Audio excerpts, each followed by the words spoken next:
Ketua Umum Partai Demokrasi Indonesia Perjuangan, Megawati Soekarnoputri, mengancam bakal pecat kadernya yang coba-coba bermanuver jelang pemilu 2024. Hal itu ia sampaikan saat memberi sambutan dalam pembukaan rapat kerja nasional PDIP di Sekolah Partai, Lenteng Agung, Jakarta Selatan, Selasa tanggal 21 Juni tahun 2023 silam. Ia pun mengingatkan kadernya agar tidak bermain dua kaki. Simak penjelasannya berikut ini. Kalian siapa yang membuat manuver keluar?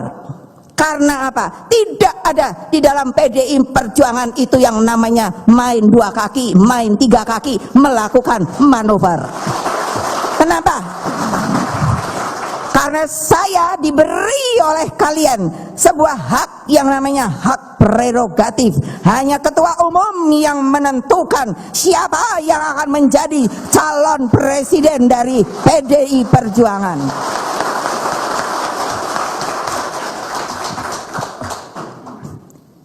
Ingat loh, lebih baik keluar deh. Lebih baik keluar deh daripada saya pecati loh kamu.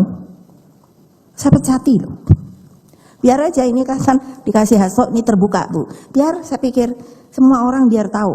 Inilah organisasi dari sebuah partai yang namanya Partai Demokrasi Indonesia Perjuangan yang mengikuti aturan partainya dan solid bersama dengan rakyat. Lah kalau hanya mau mejeng-mejeng aja, aduh enggak dah, mabok dah. Lebih baik saya punya tuh si Komar pemberontak. Lebih baik saya punya tuh namanya si Rudi. Hah. Ada yang saya tangisi sampai hari ini moga-moga dengar. Itu ada Tasdi. Dia itu supir truk. Aduh, Masya Allah sampai kenapa kena 3 huruf. Coba tuh. Aduh, capek juga ya dari kemarin ngomong. Coba toh. Jadi kembalikan yang saya tadi bilang, kontemplasi saya. Masa depan kita kayak apa ya? Pak Jokowi memberikan sebuah aim gitu. Bahwa nanti 2045 kita masuk ke dalam tahun emas. Tapi kan dia mikir, Pak, tahun emas iku piye? Dari sisi demokrasi kita, itu berarti pemilu sudah berjalan berapa kali ya? Berapa ya? Ini 22. 4 atau 5 ya? Ini tahun 22 kan? Hah? Berapa ya? Ya kan gini aja gampang. Jadi, yes? 5 kali. Nah, padahal dari sisi sebuah pengalaman loh ya. Ini yang juga saya ingin berpikir untuk kita. Kan saya pernah dalam Rakernas juga baru mengintrodusir. Karena saya perhatikan, oke, dengan reformasi sudah berjalan dengan baik. Dulu Bung Karno dijadikan presiden seumur hidup. Saya sampai hari ini masih berpikir, beliau itu Bapak Presiden juga coba pikir. Beliau sudah dijadikan oleh MPR sebagai presiden seumur hidup. Ketika ada TAP MPR itu, yang saya sampai hari ini terus mikir, ini TAP ini betul-betul TAP politik. Kenapa? Dinyatakan beliau mesti turun itu karena beliau ada indikasi melakukan kerjasama dengan yang namanya partai PKI. Lah saya kan terus bingung. Lah kok bapakku presiden seumur hidup? Tolong berpikir dengan bersih, realistis. Coba. Bapak saya presiden seumur hidup, terus mau menjatuhkan kan berarti. Bingung tahu saya mau ngomong apa?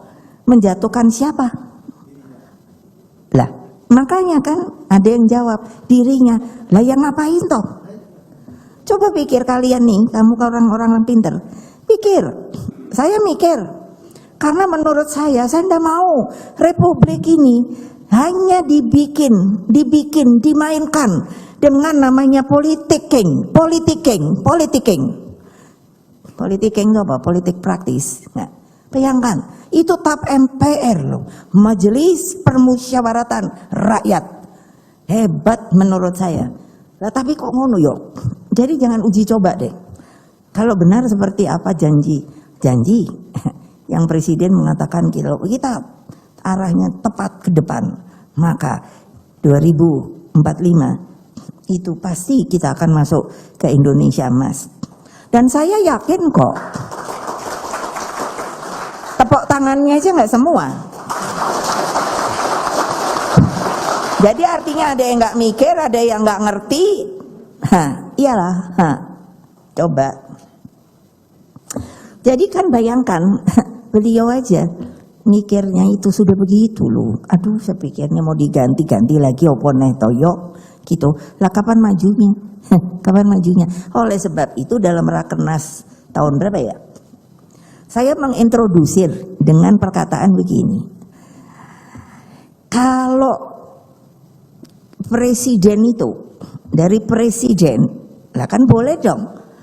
Lah saya kan sekarang sudah diakui adalah golongan yang namanya akademisi. Dengan 2 profesor opo itu. Jadi kata-kata saya ini bukan kata-kata gawean, enggak. Dapat dipertanggungjawabkan. Presiden setelah reformasi itu dari presiden sampai kepala desa disuruh bikin visi misi. Nah kan saya yang mikir tak liatin nih. Loh kok visi misi ini beda-beda ya. Lah padahal mestinya kan seorang presiden yang memberikan visi misi kepada siapa? Seluruh bangsa Indonesia. Tujuan bernegara kita adalah ke sono.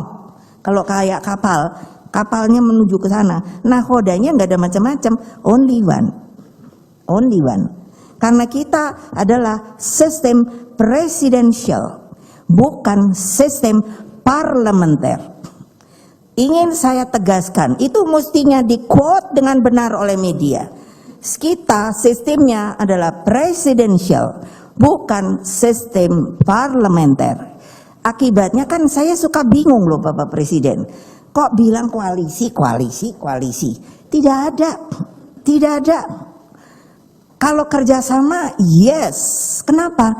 Koalisi itu kan saya ngikuti terus. Yang namanya pemilihan Prime Minister. Kenapa bedanya kita apa? Kita nggak punya Perdana Menteri. Ini tata kenegaraan kita loh. Ini tata kenegaraan kita, tahu nggak? Kalau masih ada yang ngomong di PDI Perjuangan urusan koalisi out. Berarti tidak ngerti sistem ketatanegaraan kita. Nah, apa maunya? Gak ada kita Perdana Menteri. Zaman waktu permulaan ada Prime Minister kita, itu namanya Insinyur Juanda. Saya kenal, dialah yang membuat yang namanya untuk apa itu? Alur Alkis kita lautan, yang namanya Deklarasi Juanda itu. Mbok ngikuti toyo. Untuk apa? Kita bisa menutup diri kita loh.